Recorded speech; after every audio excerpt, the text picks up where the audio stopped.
Hi, let us understand about JSP Actions. JSP Actions controls the behavior of JSP in the servlet engine. It's going to provide instructions on what action to be taken against the JSP while processing the request. Actions are used during the request processing phase, but directives are used during the translation phase. So basically, actions get evaluated every time when the JSP is getting executed, and it's going to happen at runtime. JSP actions are defined using the tags, and there are multiple tags available for JSP actions. These are all the different tags for JSP actions.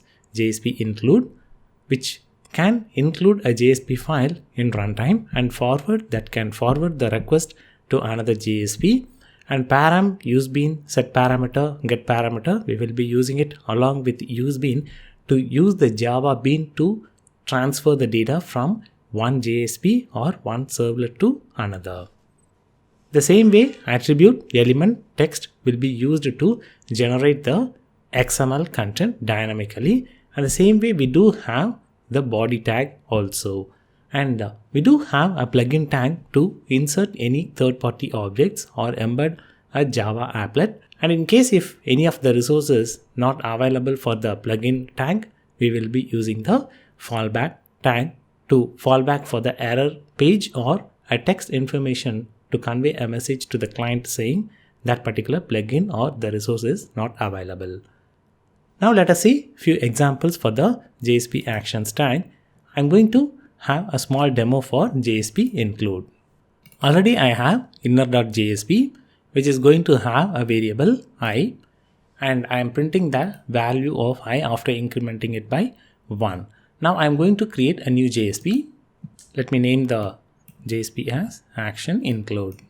Let me change the title and let me change the body content, where I am using the JSP action tag, where I do have the syntax JSP :include and the JSP page I wanted to include. Here also I do have a variable I, and within inner.jsp also I had a variable I. If I am using a page directive, it will try to include the JSP during the translation phase, and it will give error message saying already the local variable is available, but the action tag it's going to get included at runtime. Let me go ahead and execute this specific JSP. The included file, it is printing the value as 2, and the main JSP, it is printing the value as 100. So this is a very good example to understand action tag. It's going to generate the JSP dynamically. Now if you look at the difference between the action tag as well as the directive, that will give more clarity.